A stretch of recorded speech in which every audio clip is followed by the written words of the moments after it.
Hey, everybody. What is up? It's Kevin. And Allison. Got you. You did get me. You got me good. It's Parshat Vayeshev.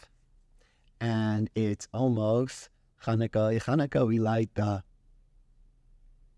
menorah. That was for them to fill in. I was hoping that they'd be singing. How do you feel about menorah versus Chanukiah? It's something that really confuses me. And it does jump out at me. I think everyone kind of defaults to menorah, right? Like that's at least what I hear. But the menorah had 6 branches, but the Chanukiah has 8.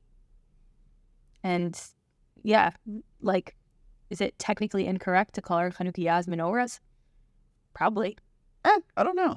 Menorah, it comes from like it's just like a candelabra. Well, is that a candelabra because it's from the menorah? Like the menorah is why a candelabra is called a menorah. Right. I don't know. It might be like a rectangle. Like a Chanukiah is a menorah. Oh, like rectangles and squares. Yeah. Like. So a square is a rectangle. So a Chanukiah is a menorah. Right. But a menorah isn't a Chanukiah. Right. Right. So we call our Chanukiahs menorahs. That's what I'm saying. Yeah, which is fine. I think it's okay. There is though a cool. I think it's on Har Herzl in Israel. When you enter there, they have this art piece which has like a menorah, like it has one shamash in the middle and then 6 branches, and then there's an additional like branch, 2 branches around it, and it's like simultaneously a menorah and a Chanukiah, and it's supposed to like represent like the natural world and above the natural world, because like there's a lot of hand motions going on as he's describing it. So I'm trying to have to up our budget and get video going as well. Yeah, we could do that. But maybe when we break number 50 as top Jewish podcasts. Right. But I don't know. A lot of times we record this in our pajamas. That's true.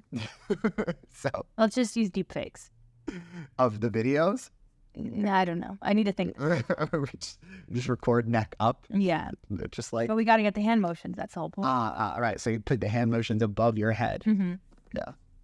If anybody's an expert in deep fakes, or animation, ciao. There is a show called Midnight Gospel, which is a podcast. Doesn't sound very Jewish, Kevin. Who knows? That I'm trying to remember who. Oh, Duncan Trussell. Also doesn't sound very Jewish. But he had on one of my teachers, Rabbi Benji Epstein, on the podcast. But some of the episodes are like animated on Netflix. Like it's like on Netflix. Are you kidding? Is Rabbi Benji's on Netflix? No, not his episode, but other episodes have like Netflix animations. Yeah, I don't know if I'd recommend it. It's like very surrealist. Anything animated on Netflix I don't like. Anyway, so it's not my jam. I guess I would like vote against our animated podcast. I would give it a thumbs down just because it's animated. No, we'll produce some good stuff like Aleph Beta. I know Rabbi Foreman. Mm-hmm. It's pretty good stuff. They have great animations. We believe in it. We could do Rabbi David Aaron, great animated Torah. Aleph Beta, Rabbi David Aaron. Both of them you should check out. If you're like, ooh, I want to check them out and leave this podcast right now. We won't be offended. Not even a little bit. We encourage it. Yeah. Go away. Just leave us. Be more productive. Why are you still here? Get out. But lots happening in this week's Parsha. There is a lot happening in this week's Parsha Vayeshev. Yeah. And, no, they're probably live action movies about this stuff that goes on.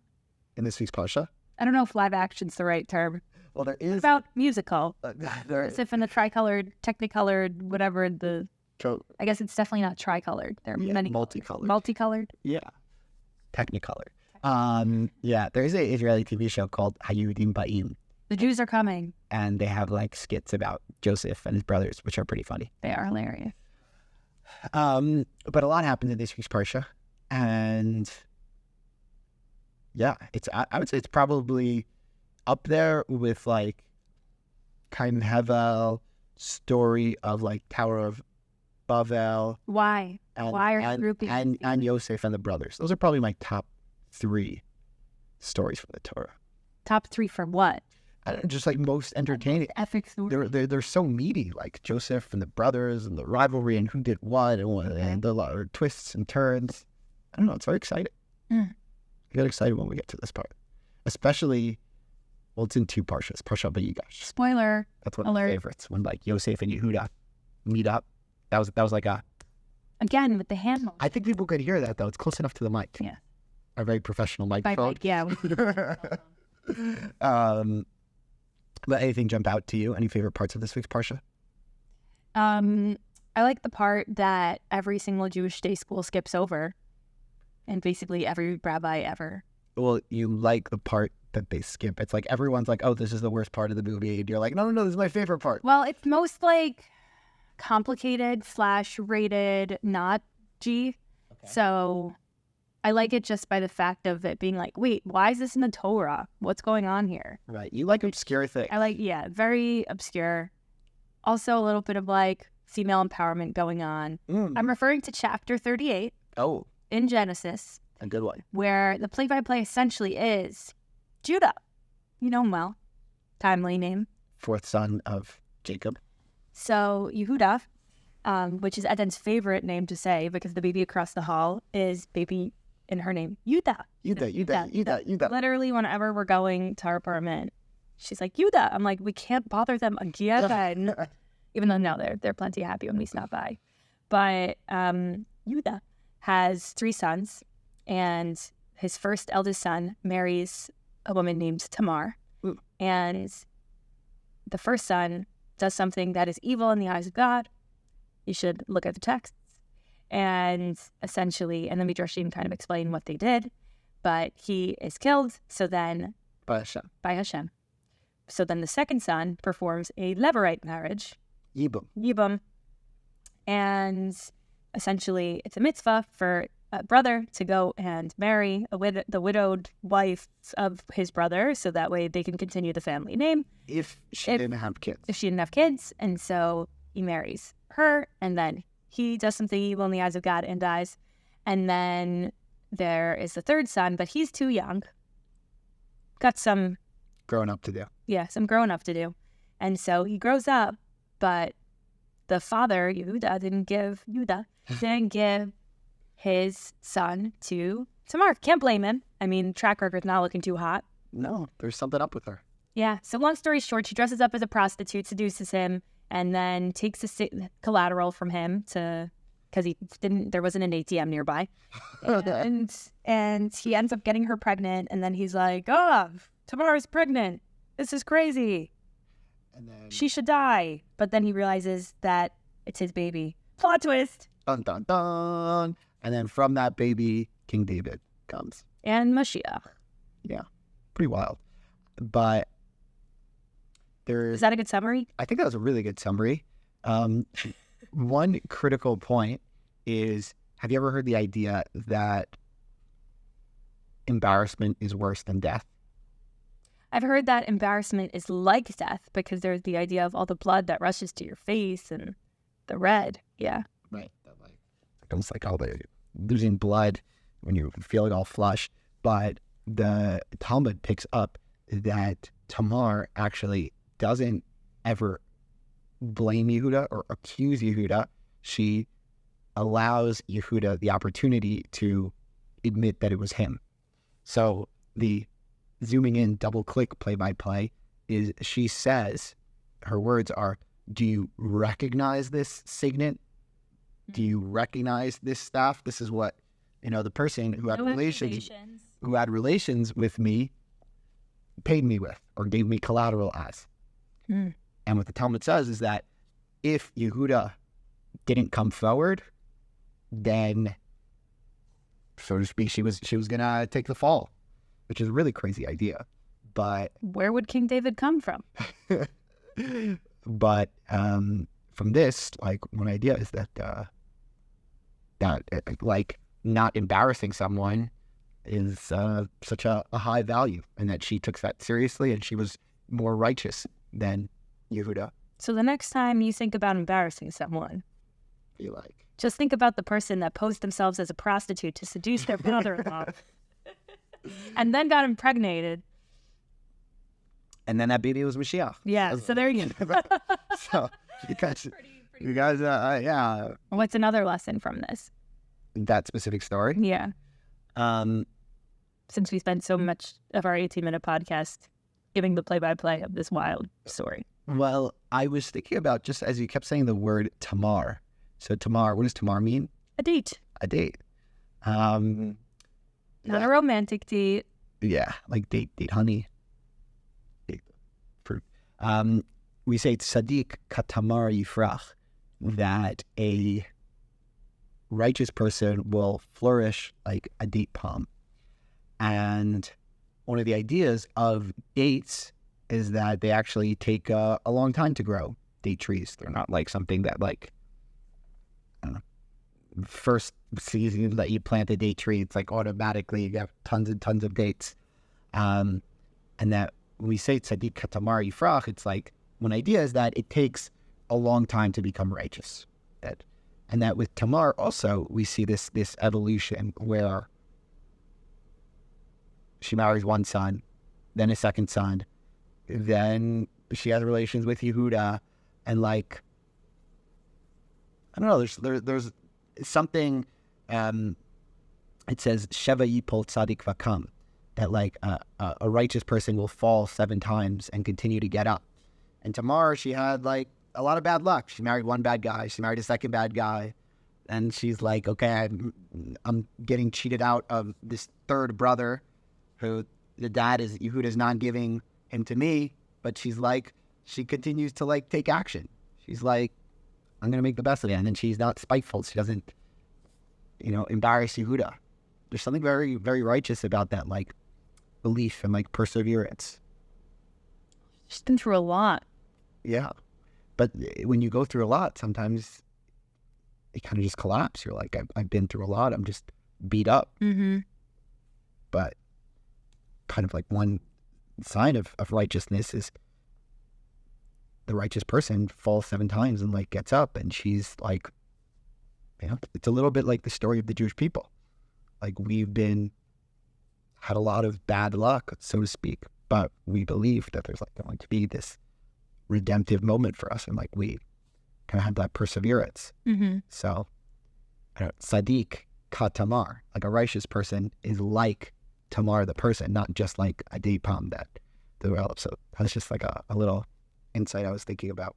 Right. Something else that's just like funny is that when you think about all of the avot, like all of our forefathers or important people, we don't usually refer to them as like tzaddikim or righteous people, except for Yosef. Yosef is known as Yosef Tzaddik. He was the right. And when did he like claim that title?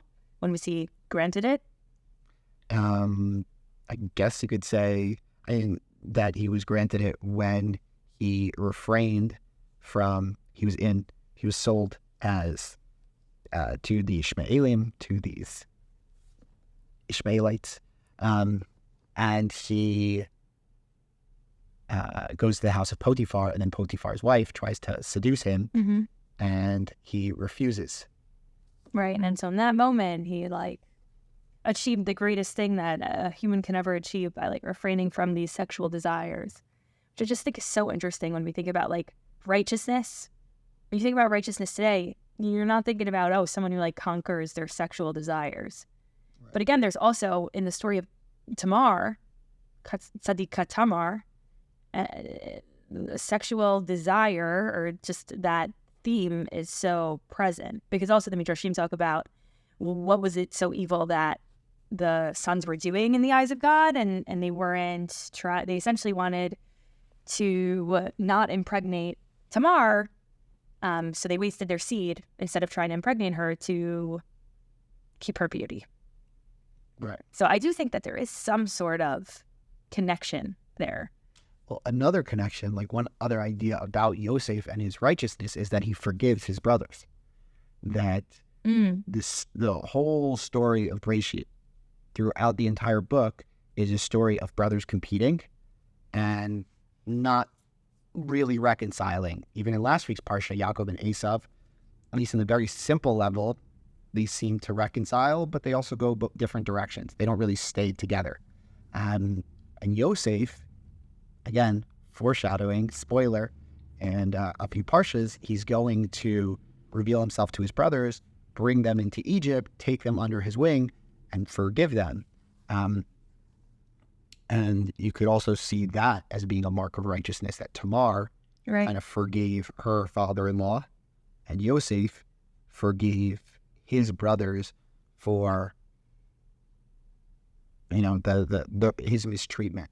I like that read a lot better, thinking about righteousness as it relates to the power to forgive, as opposed to the power to not sleep with someone that you find attractive, Yeah. No, but there is something like, I don't know, pure about honing into one's tendencies, desires, lusts. I don't know. We don't have to go. We'll let that be. Yeah. I'll let that be. This is still PG, hopefully. Hopefully we're not getting marked as explicit by Spotify. Oh, no, I hope not. But just, I guess, because we continue to go through this play-by-play, that Yehuda, he sends his friend to go try to pay Tamar back. So, as we were mentioning before, Yehuda gives Tamar his signet and his staff as collateral because he didn't have cash on him at the moment. And as Allison mentioned, there wasn't an ATM around. So then he sends his friend, it says Re'ehu, to go find Tamar. And this is the first time that the term friend is used in the Torah. It's always like someone's servant or their lad or, but this is the first time that we see someone interacting with a friend. And these types of things can be difficult to discuss. So that's what a true friend is. Someone who you could talk about anything with, even if after you made a mistake. Yeah, and that they bail you out. Ideally, they bail you out. Or at least, can cover for you, can be that person to help you get back on your feet in some way. Yeah, but you were talking a little bit before about this idea of a theme that runs throughout Bereshit is this idea of brothers competing. But I also think a theme throughout Bereshit is fathers to blame for favoring sons one over the other. We see that time and time again, that a child is favored. And that's kind of what creates the competition, right? We see Joseph, who gets this Technicolor dream coat, or whatever it's called. I still don't know the Technicolored, what's it called? I think you said it right. Why is it called a dream coat, though? Because he's a dreamer. Okay. It's not called that. Is it? It's called a ketonet pasim. It's a striped jacket. Mm-hmm. Doesn't talk about colors. That's just Rashi. Yeah. So it's interesting because he's favored, right? And there's so much of this back and forth between Yosef having a dream, the brothers hating him telling them the dreams, and they hate him even more. Then he has another dream, and then he tells them again, which is a whole question of why would he even tell them if they get jealous the first time around and hate him even more from his first dream? So why would he go ahead and put the final egg them on almost? But it's interesting because with the second time around with the dream where the sun, moon, and stars are bowing down to Yosef, Yaakov reprimands him, essentially. And then it says the brothers' reaction is so crazy. You would think, oh, finally they feel vindicated in some way. Yay, Yosef's getting negative attention. But it says that they're jealous.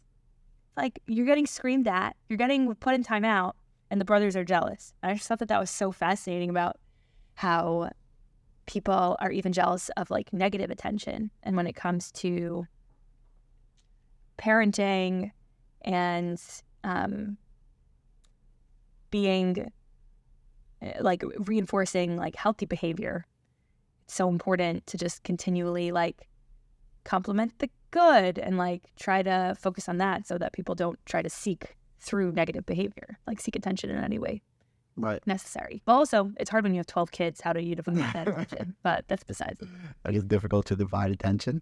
At this point, he only had 11 kids. So is that true? Now Benjamin was born? Yeah, and there's even a midrash that says that all of the brothers had a twin sister. Pretty crazy how it worked out. But one thing that Strong genes. as you were speaking, is there's this whole idea of the attention economy, which is that apps and media in general is competing for our attention, for our focus. And what gets the most attention? This podcast. And what about this podcast makes people get the most attention? No, it's the things that get people's attention are the things that outrage people. Like, hopefully not this podcast. That outrage is like one of the biggest determinants of how viral something is. Sure. And you see that now with like, I can't believe this person said this. And you just have to send that around. People send positive things, but it's like, oh, okay, that's nice. Oh, someone did a mitzvah. Beautiful. Here's a sweet story. Sometimes they really do get a lot of attention. But your brother literally went viral for being given a bracha from a cute little grandpa. Right. But that's pretty positive. Yeah, that's very positive. And there's been a lot of positive, but like the virality, like the level of engagement with positive content isn't as deep, isn't as like intense as when you see something negative. I mean, the same thing, there are definitely psychological studies about this, like how you bond with people, like you bond with someone more over negative news versus like good news. Really? Yeah. Wow. What does that mean, like negative news? Like you agree that something is negative, or like if you hear... Meaning if something bad happens to you, people are like more into that story than if something like slightly positive happened to you. Like just like a greater investment in and like bond that's felt. So maybe that's also a part of it. Like Yaakov and Yosef, they have like, there's like some deeper level of engagement that they're not feeling, and just kind of seek that engagement. It's interesting that the brothers, or that it says about the brothers that they couldn't speak peacefully to Yosef. That they couldn't even say "Lo dabru shalom," that they couldn't say shalom. Have you heard any insights on that? Go for it, Kat. I believe in you. Thanks, love.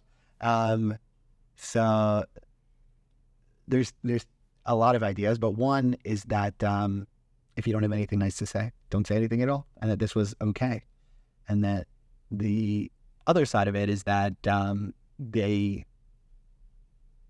that this is a criticism of them, that they couldn't find anything positive to say. They couldn't speak at all peacefully to him, which is like a deep flaw. There's a story told about the Lubavitcher Rebbe that someone came to him with like all these issues, and then he like couldn't give him any advice, and like then he started crying afterwards, like, and his Hasidim came to him and they're like, "Why are you crying? Like a person like you had all these issues, like And he's like, "I'm so arrogant. I couldn't find anything in myself to be able to speak to him from like an honest place." So I don't know. Hopefully, wish everyone a Shabbat Shalom, a Hanukkah Shalom. Try that one on the street. See how people respond. Hanukkah Shalom. Hanukkah. Hope you have a Hanukkah Shalom. Yeah, I remember right after October 7th, the next Shabbos, or Moshe Tzvi Weinberg was saying that like he couldn't say good Shabbos. He could only say Shabbat Shalom, because that's all like we need peace. We need Shalom. We need to be able to speak words of peace to each other. Hopefully we see and feel peace. And Hanukkah is a time of vision, of dreams. Also a parsha of dreams. So big parsha of dreams. Hopefully we can dream big, dream of peace, and see Shabbat Shalom, Shabbat of peace, and hopefully a peaceful Hanukkah. Amen. Amen.